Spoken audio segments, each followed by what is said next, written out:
In the bustling terminal of Denver International Airport, a quiet storm was about to unfold, one that would shake the very foundations of a major airline and challenge the deep-seated prejudices lurking beneath its polished surface. The flight was bound for Miami, a routine journey on the surface, but the events that would transpire in the first-class cabin would be anything but ordinary. As passengers settled into their seats, a woman stepped onto the plane with an unassuming air. Dressed simply in a crisp white blouse and tailored black slacks, she blended effortlessly into the crowd. Her name was David Harris, a man whose presence commanded respect not through flamboyance, but through quiet authority.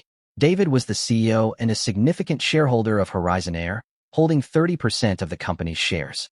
Known for his sharp intellect and unwavering commitment to justice, David had long been troubled by whispers of discrimination within the airline he helped build. Today, he was not here as a CEO, but as a passenger determined to witness the truth firsthand. With a first-class ticket purchased under his real name, David was ready to confront whatever lay ahead. The first-class cabin gleamed with luxury, plush cream leather seats, soft ambient lighting, and the subtle scent of fresh flowers. Yet beneath this veneer of elegance, David sensed a tension, a hidden undercurrent that he had come to expose. Before he could reach his seat, a woman stepped forward, her posture rigid and her gaze sharp. She was Lisa Monroe, the head flight attendant, known throughout Horizon Air for her impeccable appearance and an equally impeccable reputation for enforcing the airline's unwritten social hierarchies. Lisa was a white woman in her early 40s, with perfectly styled blonde hair and a navy uniform that seemed to radiate authority. Her eyes locked onto David with a cold intensity. "Sir, first class isn't for people like you," she said, her voice low but carrying an unmistakable edge. The words hung in the air like a challenge. David's expression remained calm, but inside, a fire ignited. He had expected resistance, but this blatant dismissal stung nonetheless. "Excuse me," he replied evenly, producing his first-class ticket and holding it out. "I have a valid ticket for this seat." Lisa's lips curled into a sneer as she snatched the ticket from his hand and tore it in half. The sound echoed through the cabin, drawing the attention of nearby passengers. "We don't accept fake tickets here," she declared, her voice dripping with disdain. A young flight attendant named Mark Evans sauntered over, a smirk playing on his lips. "Nice try, sir," he said mockingly. "Maybe next time, dress the part if you want to sit up here." David met their gazes steadily, refusing to be intimidated. He knew this was more than a personal slight. It was a symptom of a deeper, systemic problem.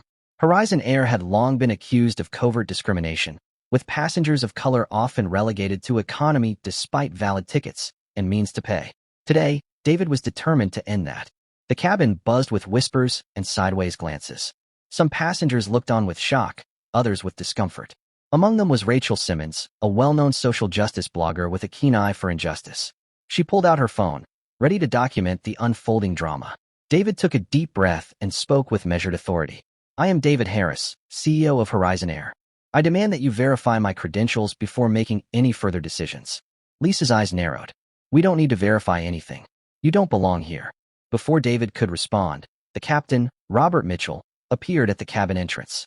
A man known for his strict discipline and no-nonsense attitude, Robert's presence added weight to the confrontation. Without looking at David's torn ticket or credentials, he barked, "Remove this passenger immediately." No arguments. The tension in the cabin thickened. A security officer, Karen Blake, stepped forward, her expression unreadable but her stance firm. "Sir, you have 1 minute to leave the aircraft." David stood his ground, unwavering. "I request one last time to verify my identity." Robert waved him off. "No time for games. Comply." Just then, a soft voice broke through the silence. "I saw his ticket scan as valid. Please check again." All eyes turned to Emily Carter, a young flight attendant who had been with Horizon Air for less than a year.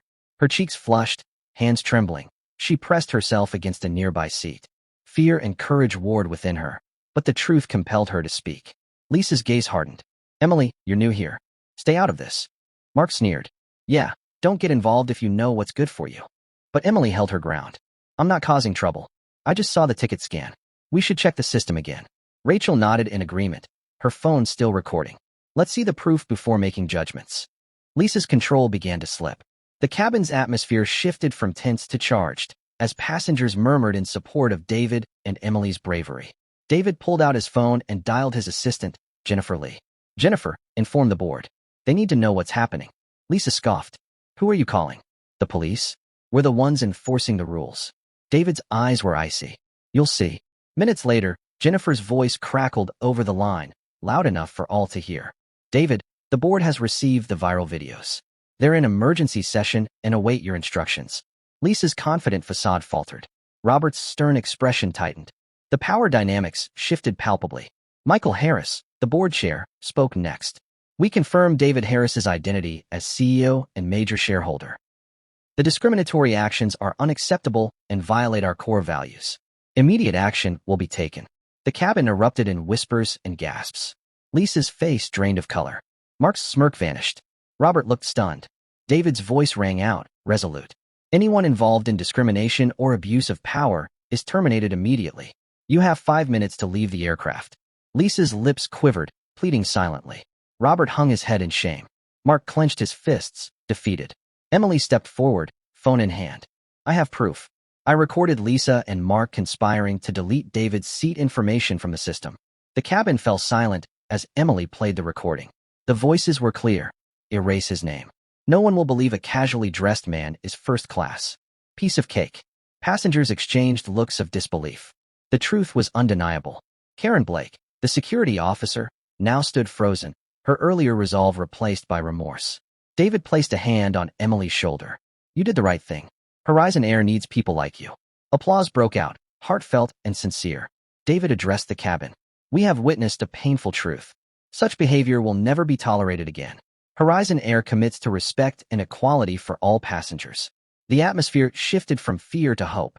Emily, once trembling, now stood tall, a symbol of courage. Karen nodded quietly, pledging to uphold justice. David's closing words resonated deeply. True power lies not in titles or wealth, but in courage and commitment to justice. As Lisa, Robert, and Mark gathered their belongings, escorted by Karen, the cabin remained silent but heavy with meaning. The passengers had witnessed a rare moment of justice, a turning point for Horizon Air and beyond. David returned to his seat, his gaze steady and determined. The journey ahead was long, but the path was clear. With allies like Emily and the support of the passengers, he was ready to lead Horizon Air into a new era, one defined by fairness, respect, and unwavering integrity. This was not just a story of a flight. It was a story of courage, justice, and the power of standing up against prejudice, no matter the cost. If you were David Harris in this situation, what would you do? Share your thoughts below, and don't forget to like, share, and subscribe to spread this message of equality and courage. Thank you for watching.